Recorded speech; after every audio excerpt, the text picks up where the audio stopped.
Bonjour tout le monde, aujourd'hui nous allons parler des effets qu'on peut donner à ces aquarelles et vous allez voir à quel point c'est facile. J'ai choisi d'utiliser comme support, bien entendu du papier aquarelle, mais coupé au format 7,5 par 10 cm, soit une des tailles de carte de Project Life, mais vous pouvez très bien couper votre papier au format ATC ou pour faire des fonds pour un mini-album, etc. C'est parti avec les aquarelles de chez Lidl pour vous montrer une fois de plus qu'on n'a pas forcément besoin de matériel onéreux.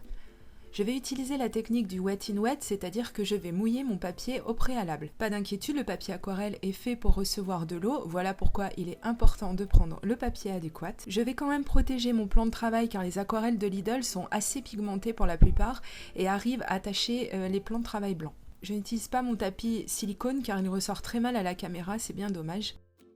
Comme vous le voyez, je recycle un couvercle plastique qui fera office de palette. Je dépose de la couleur et je vais pouvoir nuancer en rajoutant de l'eau si besoin. Je commence à appliquer ma couleur sur le papier mouillé, vous pouvez distinguer que tout se fond et présage déjà d'un rendu sublime. Si vous suivez mes vidéos, vous savez que je suis fan des techniques avec l'aquarelle, donc jusque-là, rien de nouveau sous le soleil.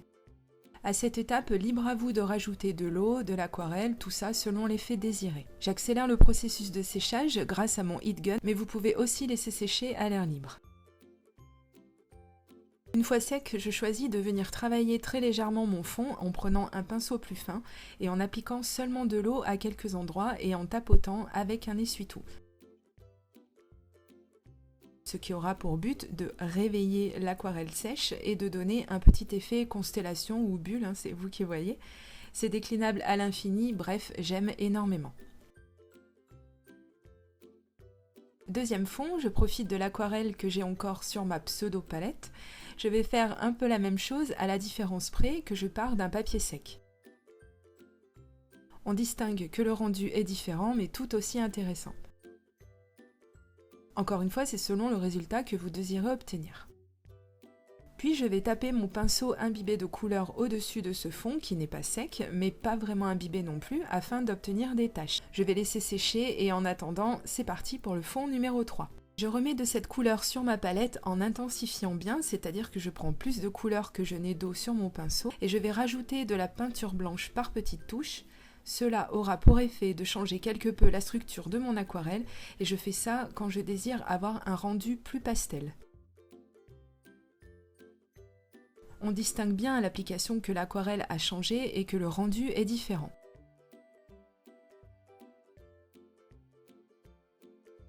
Je remets un peu d'eau grâce à un atomiseur et je vais utiliser du film plastique afin de créer des effets sur mon fond. Pour cela, rien de plus simple, on pose son film et on le pince pour créer des plis. Mon papier n'était pas assez humide sur sa partie droite, on voit que le film n'adhère pas assez, alors je reprends mon atomiseur.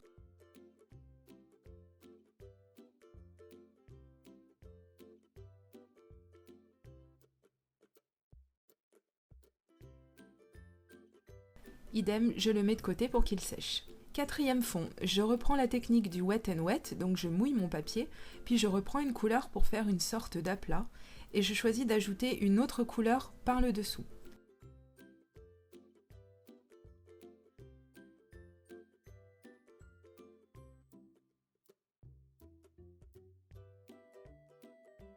L'effet est déjà superbe, oui, je m'envoie des fleurs, elles sont pas chères, alors j'en profite, mais je voulais surtout vous montrer la technique du sel sur l'aquarelle.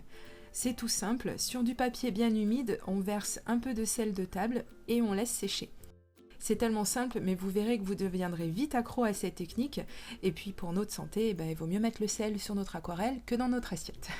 Alors trêve de bêtises, c'est parti pour la technique de la réserve. Alors je vais utiliser de la drawing gum, qui est une sorte de liquide qui en séchant va créer un masque. Vous pouvez alors appliquer votre aquarelle ou un autre média par-dessus et ensuite venir retirer cette drawing gum très facilement en la gratouillant. Cela aura permis à votre papier de rester dans sa couleur originale. Elle sèche plutôt rapidement selon la quantité que vous mettez sur votre papier.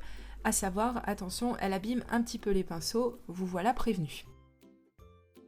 Je vais créer 2 exemples pour illustrer les résultats, mais après libre à vous de laisser faire votre imagination pour utiliser la drawing gum.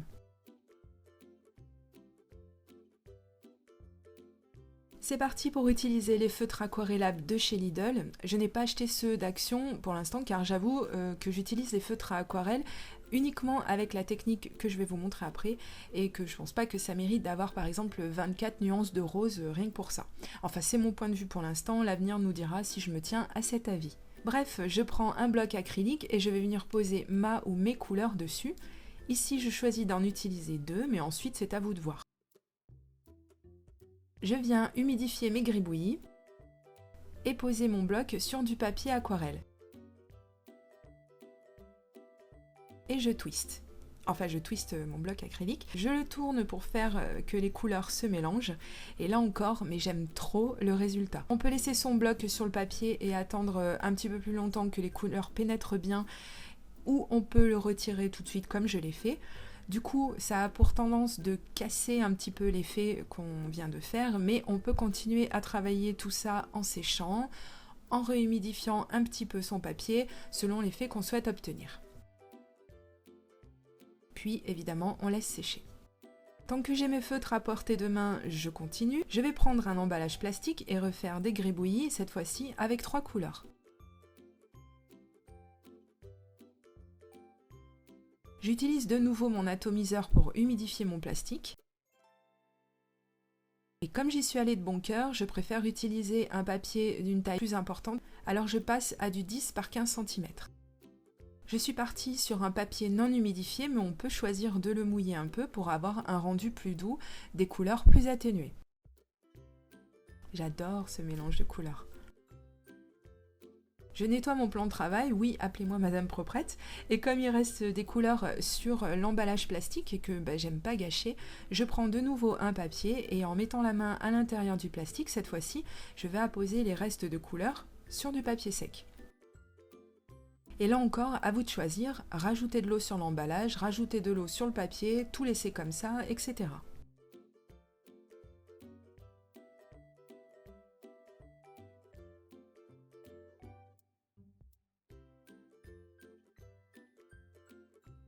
Notre drawing gum est maintenant bien sèche, je vais pouvoir attaquer les derniers fonds de la première partie de cette vidéo. Ici, je vais faire simple, apposer seulement une couleur sur les parties où il n'y a pas de drawing gum.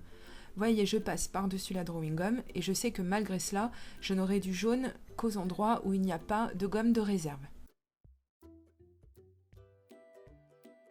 Pour le second fond, je vais faire une sorte de galaxie en utilisant du violet foncé, du bleu et du noir.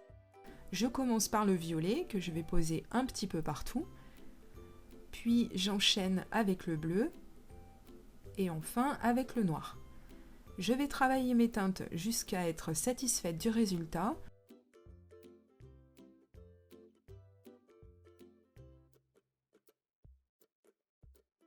Puis je vais laisser sécher et je verrai si je rajoute ou pas de la couleur si je souhaite un résultat plus profond.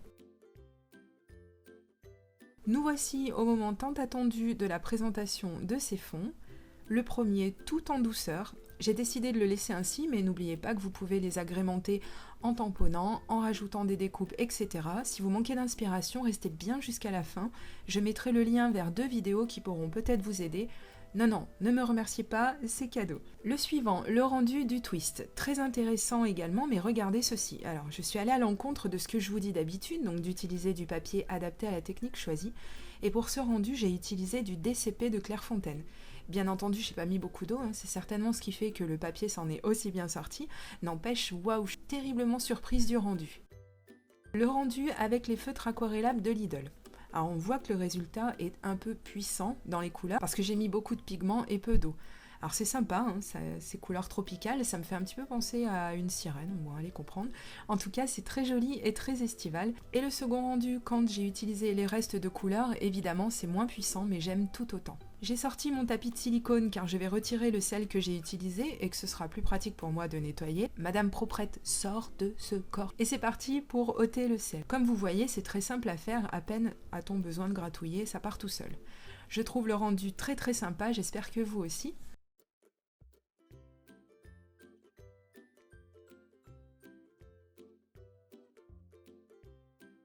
Place au dernier fond que je vais vous présenter, je retire le film plastique maintenant que tout a bien séché et voici le rendu splendide. C'est fou comme avec peu de choses on obtient des fonds vraiment magnifiques et toujours différents. Voici les fonds faits avec la drawing gum que j'enlève très facilement avec les doigts et regardez cet effet. Le blanc originel du papier a été conservé et ça donne un rendu plus net et profond que si on faisait des taches avec de la peinture blanche. Je vous montre également le fond avec les rayures, très peps et estival. Si cette vidéo vous plaît, pensez à me le dire en cliquant sur le pouce en l'air. Je vous donne rendez-vous dans la seconde partie de cette vidéo où je vous présenterai d'autres techniques, alors pensez bien à vous abonner et à activer la petite cloche de notification pour être prévenu quand je sors une nouvelle vidéo. Je vous dis à très bientôt pour la prochaine vidéo. Gros bisous, bye bye.